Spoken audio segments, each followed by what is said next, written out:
دوستای عزیز تایم تیوی سلام میکنم خدمت شما. امروز اومدیم به میدنایت میشن.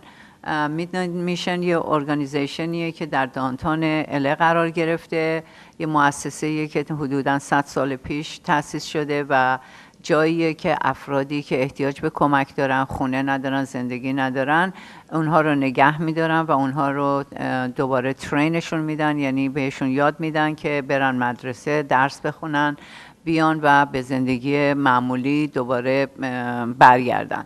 الان خدمت آقایی هستم که داستانش بسیار بسیار جالبه و فکر کردم که حتما شما هم دوست دارین که راجع به ایشون بدونین. سلام میکنم خدمت آقای Beckman. Hello. Hello, thank you for having me. How are you? I'm good. Okay. Thank you. Please tell us a little bit about yourself and what you are doing over here. What is your position? I am currently the Senior Director of Program Services here at the Midnight Mission. I'm coming up on 2 years here, although I've worked collaboratively with the mission for probably almost 10 years, actually, working in this industry, and came on board almost 2 years ago.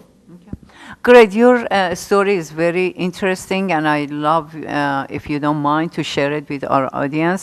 And if you don't mind, I want to explain what is your background is right now. Okay. دوستای عزیز، آقای بکمن تحصیلاتش MBA Master Business Administration. He is a director over here, senior director, and he's working here 2 years.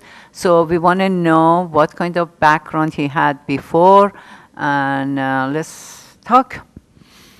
Well, my background is pretty diverse, I think. I got clean and sober almost 13 years ago, and ironically, the event that's coming up this year, Sizda B'day. Yes, I'm sorry. Ironically, it's being held in the same park that I was homeless in back in 2000, early 2000. And when I got sober, July 17th of 2000, I had been sleeping in Balboa Park. I was drug addicted to methamphetamines and cocaine and weed and alcohol, and my life had become an absolute wreck. And so I had been homeless for approximately a year, staying in different places, and ended up in Balboa Park. And that was right before where I got help at an agency up in the San Fernando Valley. So that's how once I got clean and sober, I went, I learned how to stay sober, and then eventually went back to school because I wanted to work in the field and became a counselor. Got into management, went back and got an MBA at one point, and have been an executive since, and a businessman. So that's kind of my background in my sobriety. Before I got clean and sober, I had moved around and had various different jobs. I've been a builder for 20 years. But that was then. I look at 2000 going forward because that's where a lot of my health and wellness has, my life has changed. Yeah, absolutely. دوستای عزیز، آقای بکمن میگه که من 13 سال پیش بی خانمان بودم، توی پارک بلباها میخوابیدم، الکل استفاده میکرده، مواد مختلف استفاده میکرده و بسیار زندگیش خیلی بد بوده. بعدن اومده رفته زندگیشو کلین کرده، پاک شده، رفته MBA گرفته، 2 ساله که به عنوان دیرکتور یعنی رئیس یه دیپارتمان داره کار میکنه و من چقدر خوشحالم که با ایشون صحبت میکنم که ما بدونیم که اگر یک مشکلی داریم آخر دنیا نیست، باید بریم دنبالش. و قبلش هم میگه که 20 سال قبلش هم کارهای مختلف میکرده، تو ساختمون کار میکرده، ولی الان مهمترین قسمتش اینه که ایشون موادی بوده و الان دیگه مواد نمیزنه و الان به عنوان رئیس یک دیپارتمان بزرگ داره کار میکنه. Would you please tell us how or what happened, how you decided to not use those kind of drug and alcohol and become a good clean person? Myself, like a lot of other addicts, were in an incredible amount of pain, not just physical pain, but emotional pain. That's why I was using all those years because I didn't want to feel. I wanted to be, numbing worked for me until it started unraveling parts of my life. It was uncontrollable. I couldn't hold down a job. I wasn't a parent. I was not a good family person because my main goal was to stay numb for that day, day after day. What happened was, one morning I came to in Balboa Park, and I saw a lady with her child walking around the lake. And it was that one moment that I saw my son at the time was about the same age as that little boy. Oh.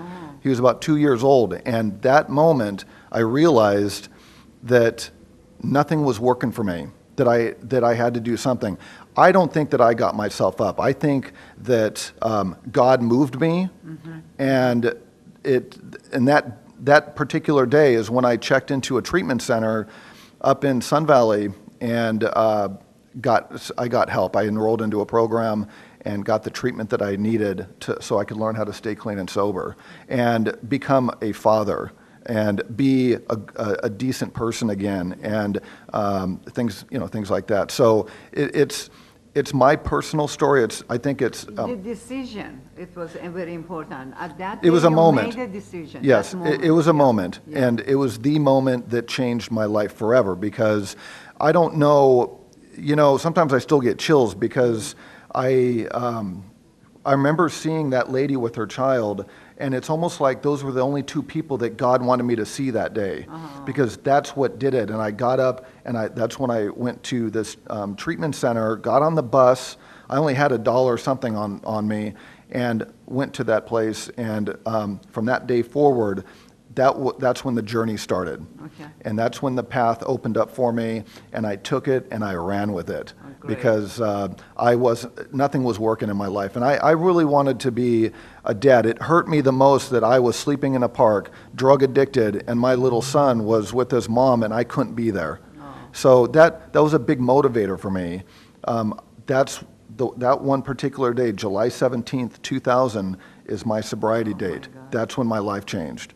And that's why I say it's ironic that this event is happening there, because there's a grassy knoll right there where I used to sleep, and I remember it. And that's just part of my story. It's good and bad memory for you. It is bittersweet. It's powerful for me, and it's a constant reminder of where I was. Where you were and where absolutely, you are now. Absolutely. Yeah. But it's the care and the contributions and the commitment of people around me that helped me change my life, because I didn't know how to stay sober. I had to learn it, and with everybody contributing and caring, I was able to find some peace in my life, and I was able to change. دوستای عزیز، مستر بکمن میگه که من توی پارک زندگی میکردم، بچه 2 ساله داشتم، خونه بوده.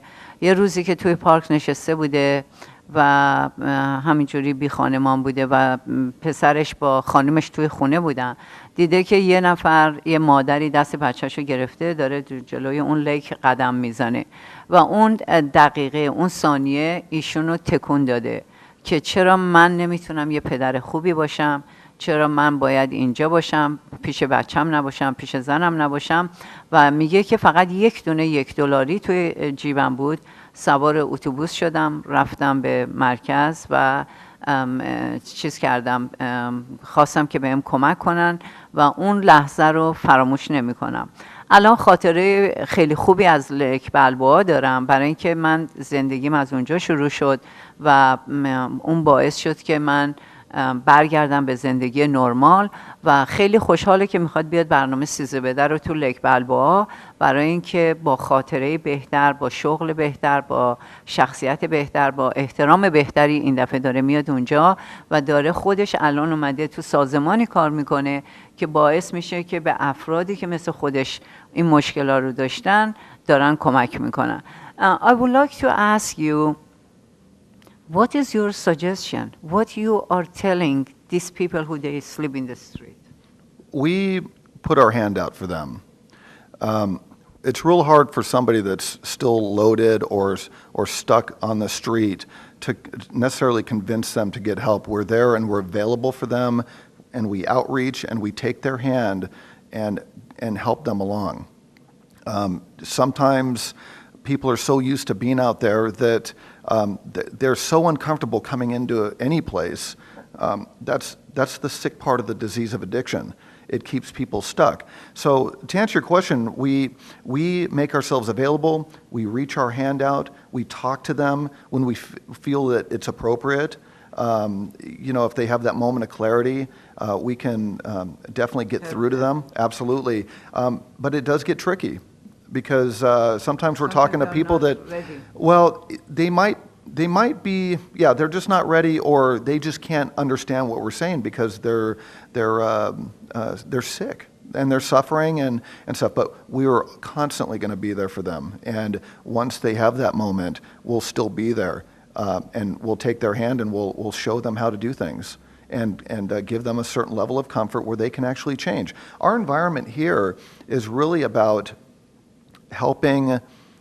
It's about a certain level of comfort, and it's also based on education and awareness, and it's a culture here too, and it has to be comfortable so people can feel free to change. So that's what we do. از آقای بکمن پرسیدم که چی پیشنهاد میکنی برای افرادی که این مشکلی که مثل شما داشتن تو خیابون داره.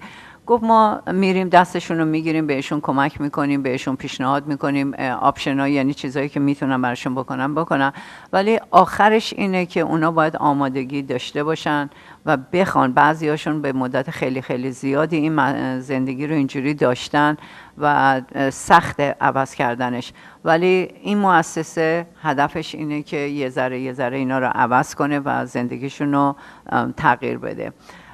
We are very, very pleased to meet you. I know you before, but I am very pleased you share your beautiful story with us.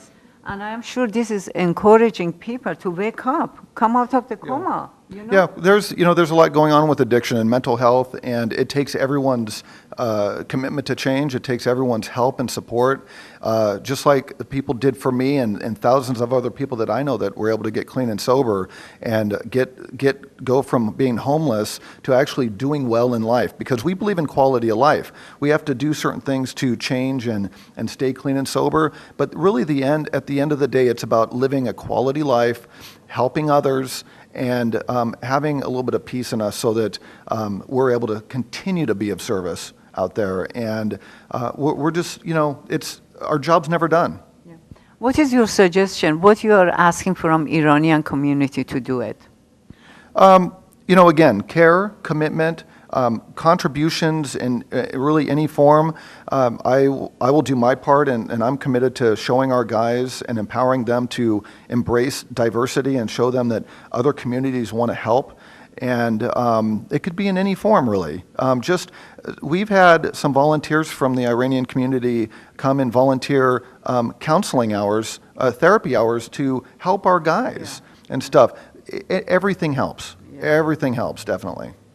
اوکی. خب دوستای عزیز، آقای بکمن، خانم مای و بسیاری دیگه از دیرکتورای میدنایت میشن توی 13 به در بود خواهند داشت. دوست دارن که شما دوستای عزیز بیاین برین اونجا، حتی اگه شده $1 دونیت کنیم براشون، برای اینکه این خیلی کمک میکنه. ایشون میگه که ما باید اول نشون بدیم کر میکنیم، یعنی اهمیت میدیم، قلب داشته باشیم، از روی قلبمون کار بکنیم و به صورت والنتیر شما میتونید داوطلبانه کمک کنین، میتونین $1 بدین، میتونین کن بیارین، میتونین چک بیشتر بدین.